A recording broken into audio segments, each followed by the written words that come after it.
बिस्मिल्लाहिर्रहमानिर्रहीम।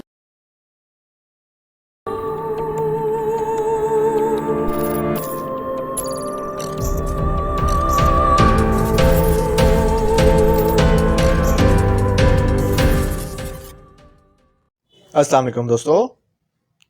Imran series novel prince वंचल by Mazhar Kaleem MA। अगर आपने अभी तक हमारे चैनल जासूसी दुनिया को सब्सक्राइब नहीं किया तो सब्सक्राइब करें और बेल आइकन पर क्लिक कीजिए। तुम्हारा असल नाम क्या है? शीला ने इमरान से मुखातिब होकर पूछा, और इस बार शीला की आंखों में इमरान को ऐसे जज्बात नजर आए कि उसने दिल ही दिल में इन्ना लिल्लाह का विर्द करना शुरू कर दिया। प्रिंस टम्बकटू, इमरान ने बड़ी संजीदगी से जवाब दिया। टम्बकटू? ये क्या नाम हुआ? बस शहजादों के ऐसे ही नाम होते हैं, इमरान ने बड़ी संजीदगी से कहा। इसी लम्हे वेटर ने कॉफ़ी इनकी मेज़ पर सर्व कर दी। तुम कॉफ़ी बनाओ, मैं ज़रा अपने बॉडीगार्ड को तलब कर लूँ। रात हो गई है और अब मुझे डर लगना शुरू हो गया है, इमरान ने बड़े मासूम लहजे में कहा और तेजी से उठकर काउंटर की तरफ बढ़ गया। शीला कॉफ़ी बनाने में मसरूफ़ हो गई, मगर इसका जहन अजीब कशमकश का शिकार था। इसे प्रिंस बेहद मासूम, भोला भाला और कतई बेज़रर मालूम होता था, मगर वो जानती थी कि प्रिंस विंचल इसके मुतालिक क्या मंसूबा बनाए हुए है। कई बार इसके जी में आया कि इस मासूम इंसान को आने वाले खतरे से आगाह कर दे, मगर फिर वो रुक गई, क्योंकि वो प्रिंस विंचल की जालमाना तदबीयत से अच्छी तरह वाकिफ थी। इसे मालूम था कि प्रिंस विंचल को अगर शीला पर ज़रा बराबर भी शक पड़ गया तो ना ही शीला जिंदा रहेगी और ना ही इसे अपनी मर्जी से मौत आ सकेगी। दूसरी बात यह थी कि शीला इस मासूम मगर बेहद वजीह नौजवान को दिल से पसंद करने लगी थी। अब भी कॉफ़ी बनाते हुए वो यही सोच रही थी कि इसके सामने प्रिंस विंचल का असल रूप आश्कारा कर दे, मगर फिर वो प्रिंस विंचल के दूसरे रुख का तस्वुर करके कांप गई। आखिर इसने फैसला किया कि आखिरी लम्हों में वो इशारतन प्रिंस को चौकन्ना कर देगी। इसके बाद इसकी किस्मत। इतने में प्रिंस दोबारा कुर्सी पर आ बैठा और शीला ने कॉफ़ी का कप इसकी तरफ खिसका दिया। प्रिंस ने बड़े इत्मीनान से कॉफ़ी पीनी शुरू कर दी और शीला को इसकी मासूमियत का दिल से यकीन आ गया, क्योंकि प्रिंस विंचल के कहने के मुताबिक अगर प्रिंस टम्बकटू कोई खतरनाक शख्सियत होता तो इसे शक भी हो सकता था कि कॉफ़ी में कोई चीज़ ना मिला दी गई हो। मगर जिस इत्मीनान से वो कॉफ़ी पी रहा था, इससे साफ जाहिर था कि वो बेचारा वाकई एक अहमक और भोला भाला प्रिंस है। क्या तुमने वाकई कोई बॉडीगार्ड रखा हुआ है? शीला ने इमरान से पूछा। हाँ, मगर सिर्फ रात के लिए, क्योंकि रात होते ही मुझे डर लगना शुरू हो जाता है। फिर आज तो समुंदर के किनारे जाना है और समुंदर से तो मुझे दिन में भी हौल आता है, इमरान ने बड़े मासूमियत भरे लहजे में जवाब दिया। अभी दोनों को कॉफ़ी पिए चंद ही लम्हे गुजरे होंगे कि शीला चौंक पड़ी। इसने कैफे के दरवाजे पर एक लंबे तड़ंगे गेंडे नुमा हबशी को देखा, जिसने खाकी वर्दी पहनी हुई थी और जिसके दोनों पहलुओं में लगे हुए होल्स्टरों में रिवॉल्वर साफ नजर आ रहे थे।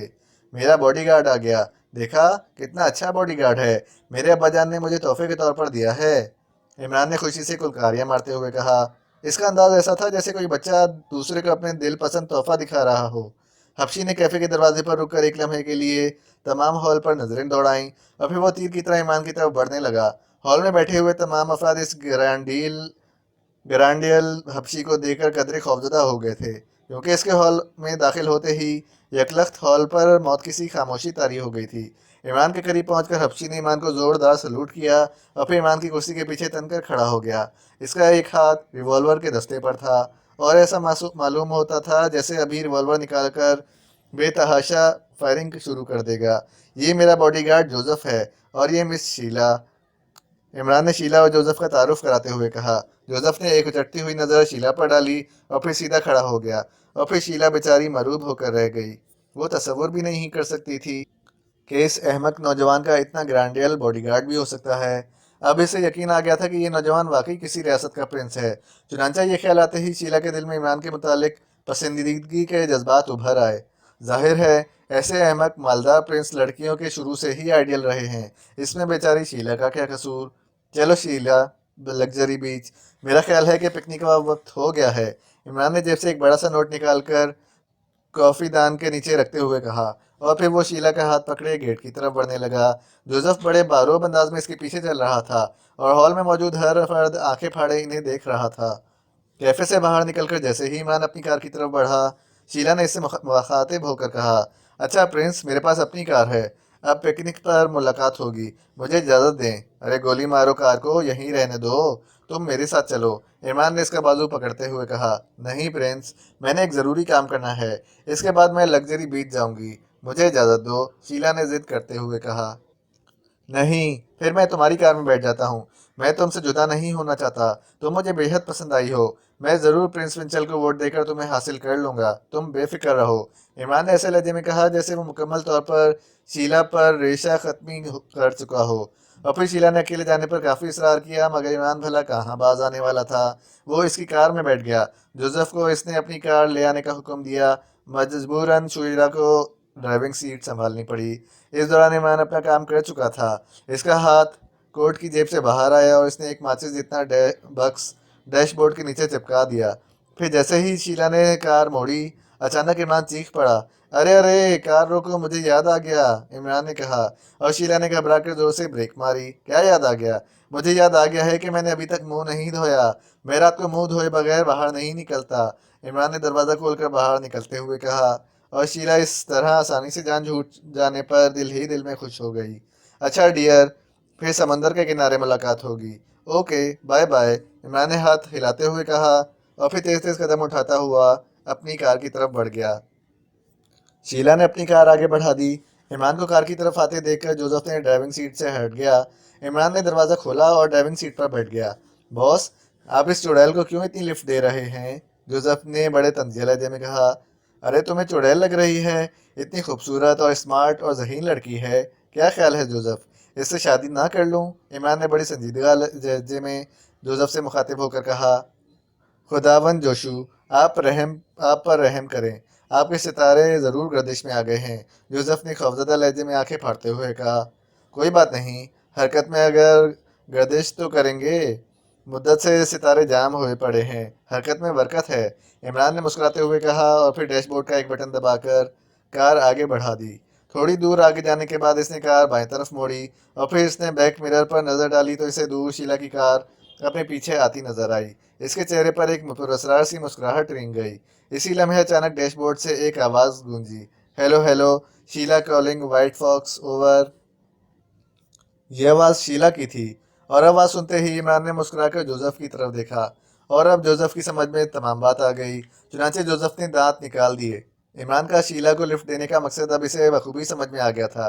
Yes, white fox speaking over. Boss, मैं प्रिंस के ताकुब में हूँ। दरमियान में प्रिंस एक कैफ़े में बैठ गया था, मैं भी इसके साथ वहीं थी। वैसे एक बात है बॉस, ये प्रिंस तो इंतहाई भोला भाला और अहमक इंसान है। ये हमारे लिए खतरनाक कैसे हो सकता है? ओवर, शीला की आवाज़ सुनाई दी। हाँ, तो तुम भी इसकी मासूमियत का शिकार हो गई। शीला, ये बात याद रखो कि ये प्रिंस बज़ाहिर जितना अहमक और भोला भाला मालूम होता है, दरअसल इतना ही खतरनाक और अय्यार है। इस मुल्क में बड़े बड़े जफावरी मुजरिम आए और इसके हाथों अपनी गर्दनें तोड़वा बैठे।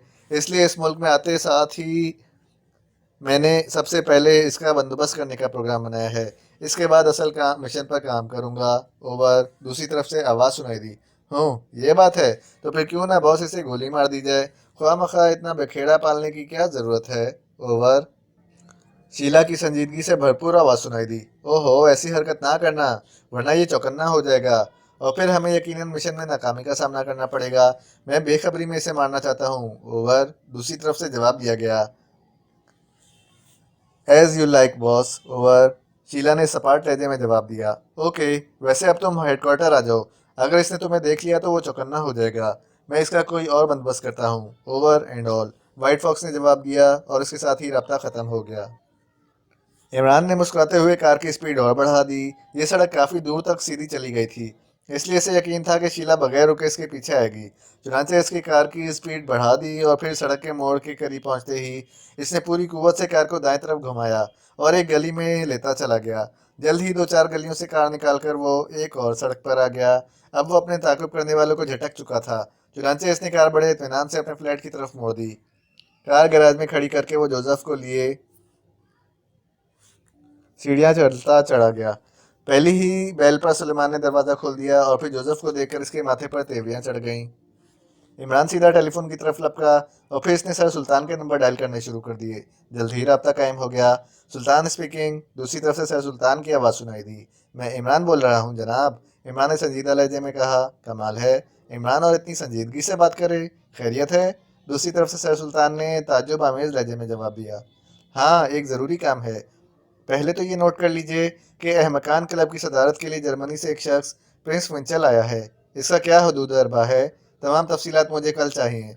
और दूसरी बात यह है कि आजकल हमारी हुकूमत किसी दूसरे मुल्क से कोई खुफिया समझौता तो नहीं कर रही? इमरान ने पूछा। नहीं तो, ऐसी तो कोई बात नहीं। क्या आपको मुकम्मल यकीन है?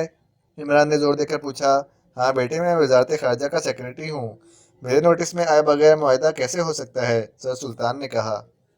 ओके, फिर आप प्रिंस मिचेल के मुतालिक तमाम कवायद मुकम्मल करके मुझे कल तक दे दें। ये बेहद ज़रूरी है। इमरान ने जवाब दिया। क्या कोई चक्कर चल गया है? मुझे तो बतलाओ, सर सुल्तान ने जवाब दिया। नहीं जनाब, और तो कोई चक्कर नहीं है। दरअसल अहमकान क्लब ने अहमक आज़म के इलेक्शन करवाने हैं, जिसमें मेरे मुकाबले में वो प्रिंस मिचेल भी है। और आप जानते हैं कि मेरे मुकाबले में वो कैसे अहमक आज़म बन सकता है। मैं इसे क्लब के मेंबरान के सामने अक्लमंद आज़म साबित कर दूंगा। इस तरह वो इलेक्शन हार जाएगा। बस इतनी सी बात है। इमरान ने बड़ी संजीदगी से कहा। तुम अपनी हरकतों से बाज नहीं आओगे? अच्छा, मैं कल तमाम कवायद बतला दूंगा, सर सुल्तान ने हंसते हुए कहा और रिसीवर रख दिया। चलो जोसेफ, अब ज़रा समुंदर के किनारे पिकनिक मना आए। इमरान ने दरवाजे में अटेंशन खड़े जोसेफ से कहा और जोसेफ ने असबात में सर हिला दिया। इमरान के गेट पास करने के बाद ब्लैक जीरो ने रिसीवर उठाकर जूलिया को अहकामात देने शुरू कर दिए। इन अहकामात से फारिग होकर वो दोबारा फाइल खोलकर बैठ गया। फाइल में विंचल के मुतालिक गो बेहद मुख्तसर से कवायद थे, मगर जितने कवायद थे इनसे ही साफ जाहिर होता था कि ये मुजरिम इंतहाई ख़तरनाक और अय्यार है। ब्लैक जीरो सोचने लगा कि न जाने ये प्रिंस विंचल इस मुल्क में किस मकसद के लिए आया है। इसका तो जी चाहता था कि प्रिंस विंचल को अगवा करके यहाँ ले आए और फिर इस पर तशद्दुद करके सब कुछ मालूम कर ले, या फिर इसे गोली से उड़ा दे। मगर वो इमरान की वजह से मजबूर था। इमरान इस बात का कायल नहीं था। वो इस वक्त तक मुजरिम पर हाथ नहीं डालता था जब तक वो इसे रंगे हाथों ना पकड़ ले। और जाहिर है कि सिर्फ प्रिंस विंचल को पकड़ने के लिए वो कुछ भी क्यों ना कहे, इसके जुर्म का कोई सबूत नहीं मिलेगा। और फिर इसे मालूम था कि ऐसे मुजरिम बाकायदा कानूनी ज़राए से मुल्क में आते हैं ताकि इनका सफारत खाना इन्हें कानूनी तहफ़्फ़ुज़ दे सके। चुनांचे बगैर किसी सबूत के इसे पकड़ लेने से ये मसला भी खड़ा हो सकता था कि इस मुल्क से ताल्लुकात बिगड़ भी सकते थे। इसलिए इमरान का तरीक़ाकार ही ठीक था। अभी वो इसी सोच विचार में गुम था कि अचानक कमरा सीटी की तेज़ आवाज़ से गूंज उठा और ब्लैक ज़ीरो सीटी की आवाज़ सुनते ही बुरी तरह चौंक पड़ा। इसने फुर्ती से फाइल बंद करके दराज में डाली और मेज़ के किनारे पर लगा हुआ एक बटन दबा दिया। बटन दबते ही कमरे की दीवार पर लगी हुई स्क्रीन रोशन हो गई और फिर स्क्रीन पर इसे दानिश मंजिल के उगती दीवार का मंजर नजर आने लगा, जिस पर दो आदमी कमंद लगाकर चढ़ रहे थे। ब्लैक जीरो के चेहरे पर मुस्कुराहट रेंग गई। वो खामोशी से स्क्रीन पर इनकी कारकर्दगी देखता रहा। दीवार पर चढ़कर इन दोनों ने छलांग लगाई और अंदर कूद गए। अब वो बड़ी एहतियात से आगे बढ़ रहे थे। दोनों ने हाथों में रिवॉल्वर पकड़े हुए थे और इनका रुख मेन इमारत की तरफ था। जब वो इमारत के करीब पहुंचे तो ब्लैक जीरो ने एक और बटन दबा दिया और फिर भारी भरकम आवाज में कहा, रिवॉल्वर फेंक कर हाथ उठा लो, वरना भून दिए जाओगे। दूसरे लम्हे इसने इन दोनों को बुरी तरह ठिठकते हुए देखा। वो बड़ी तेजी से इधर उधर देख रहे थे और फिर इन्होंने अंदाजन एक तरफ फायर भी कर दिए, मगर जाहिर है कि वो किसे मारते। ब्लैक जीरो उठकर तेजी से एक अलमारी की तरफ बढ़ा। इसने एक छोटी सी बंदूकनुमा मशीन उठाकर मेज पर रख ली और फिर इसकी नाल का सिरा इसने मेज पर लगे हुए एक प्लग में फिट कर दिया। मशीन के ऊपर एक छोटा सा डायल लगा हुआ था। ब्लैक जीरो ने इसकी सुइयां इधर उधर घुमाकर सेट की, फिर मशीन के ऊपर लगे हुए सुर्ख रंग के बटन पर उंगली रखकर स्क्रीन को देखने लगा। वो दोनों अब बरामदे के सतूनों के आड़ में छुप गए थे और इधर उधर देख रहे थे। ब्लैक जीरो ने डायल की एक सुई को 2 इंच से आगे किया और फिर बटन दबा दिया। बटन दबने के चंद ही मिनट बाद इसने इन दोनों को लुढ़कराते हुए देखा और चंद लम्हों बाद वो दोनों वहीं फर्श पर ढेर हो गए। रिवॉल्वर इनके हाथों से निकलकर दूर जा गिरे थे। ब्लैक जीरो ने प्लग से नाल का सिरा बाहर निकाला और फिर मशीन दोबारा अलमारी में रख दी। मेज की दराज खोलकर इसने अपना मखसूस नकाब निकालकर मुंह पर चढ़ाया और फिर ऑपरेशन रूम से बाहर निकल आया। चंद लम्हों बाद वो इन दोनों के करीब पहुंच चुका था। इसने बारी बारी इन दोनों को कंधे पर लाद कर मखसूस कमरे में पहुंचाया और फिर इनकी तलाशी लेने लगा, मगर सिवाय इन रिवॉल्वरों के जो बाहर पड़े थे इनके पास से और कोई चीज़ बरामद ना हुई। चुनांचे मुतमईन होकर इसने मखसूस कमरे का दरवाज़ा बंद किया और रिवॉल्वर उठाकर दोबारा ऑपरेशन रूम में आ गया। रिवॉल्वरों के चैम्बर खोलकर इसने चेक किया। दोनों रिवॉल्वर गोलियों से पुर थे। रिवॉल्वर इसने एक अलमारी के खाने में डाल दिए और फिर खुद ऑपरेशन रूम से निकलकर मखसूस कमरे की तरफ बढ़ गया। मखसूस कमरे का दरवाज़ा खोलकर वो जब अंदर दाखिल हुआ तो वो दोनों बेहोश पड़े थे। ब्लैक ज़ीरो को मालूम था कि कॉस्मिक रेज का शिकार होने वाला इस वक्त तक होश में नहीं आ सकता जब तक इसे एंटीडोट ना दिया जाए। चुनांचे वो अलमारी की तरफ बढ़ा। बटन दबाकर इसने अलमारी के पट खोले और फिर इसमें से एक बोतल और सिरिंज निकाली। बोतल में मौजूद जर्द रंग के सियाल को बोतल में भरकर वो एक आदमी की तरफ बढ़ा। फिर इसने वो सियाल इसके बाजू में इंजेक्ट कर दिया और सिरिंज दोबारा अलमारी में रखकर बटन दबाया। खुफिया अलमारी की जगह अब इस सपाट दीवार उभर आई थी। ब्लैक जीरो कमरे के कोने में रखी हुई कुर्सी पर इत्मीनान से बैठ गया। वो इस आदमी के होश में आने का इंतजार कर रहा था। तकरीबन 5 मिनट के बाद इसने अपनी आंखें खोल दी। पहले चंद लम्हे तो वो खाली नजरों से इधर उधर देखता रहा, फिर झटके से उठकर बैठ गया। अब इसकी आंखों में शऊर की चमक उभर आई थी और फिर जब इसने अपने सामने कुर्सी पर बैठे हुए नकाबपोश को देखा तो अचानक पूछा, कौन हो तुम और मैं यहाँ कैसे आया हूँ? इसने उछलकर खड़े होते हुए कहा। इसका लहजा बेहद जारहाना था, मगर ब्लैक जीरो इसी तरह इत्मीनान से कुर्सी पर बैठा इसे देखता रहा। नौजवान, तुम इस वक्त मेरी कैद में हो। गो तुमसे शराफत की उम्मीद तो नहीं, मगर मैं फिर भी तुमसे यही कहूँगा कि तुम शराफत से मेरे सवालों के सही सही जवाब दो। ब्लैक जीरो ने इंतहाई सख्त लहजे में इससे मुखातिब होकर कहा। नौजवान चंद लम्हे बड़े गहरे अंदाज में ब्लैक जीरो को देखता रहा। फिर इसके चेहरे पर बड़ी पुरस्कार सी मुस्कुराहट रेंग गई। अगर मैं तुम्हारे सब सवालों का जवाब ना दूं तो? नौजवान ने गंभीर लहजे में कहा। मुझे तुमसे इसी सब जवाब की तवक्को थी। बहरहाल इत्माम हिज्जत करना मेरा फ़र्ज़ था। जहाँ तक सवालों के जवाब का ताल्लुक है वो तो तुमने देने ही हैं। ब्लैक जीरो ने इसी तरह सपाट लहजे में जवाब दिया। इससे पहले कि ब्लैक जीरो की बात खत्म होती, नौजवान ने अचानक बिजली की सी तेजी से उछलकर ब्लैक जीरो पर छलांग लगा दी। मगर ब्लैक जीरो ऐसी सूरत हाल के लिए पहले से तैयार था। इसने बैठे बैठे सिर्फ अपनी टांग आगे कर दी और नौजवान इस तरह उछल कर कमरे की पिछली दीवार से जा टकराया जैसे गेंद दीवार से टकरा कर वापस आती है। और इसी लम्हे ब्लैक जीरो उठकर खड़ा हो गया। नौजवान दीवार से टकराकर दोबारा उठा और इसने एक बार फिर ब्लैक जीरो पर छलांग लगा दी। इसके अंदाज से ऐसे मालूम हो रहा था जैसे वो पागल हो गया हो, मगर अभी वो आधे ही रास्ते में होगा कि ब्लैक जीरो ने बड़ी फुर्ती से कुर्सी के पाए पर एड़ी की ठोकर मारी और कमरे के दरमियान में शीशे की दीवार गिरती चली गई। वो नौजवान इस दीवार से टकराया और दूसरा लम्हा ब्लैक जीरो के दिमाग में बम बना कर फटा, क्योंकि जैसे ही नौजवान दीवार से टकरा कर नीचे गिरा एक कान फाड़ देने वाला धमाका हुआ और ब्लैक जीरो को यूं महसूस हुआ जैसे कमरा किसी हवा में तब्दील होकर इसके ऊपर आ रहा हो। ब्लैक जीरो भी इस हौलनाक धमाके से मुंह के बल फर्श पर गिर गया और दूसरे लम्हे इस पर शीशे की कुर्सियों और मलबे की जैसे बारिश सी हो गई और ब्लैक जीरो के जहन में भी जैसे अंधेरे फैलते चले गए।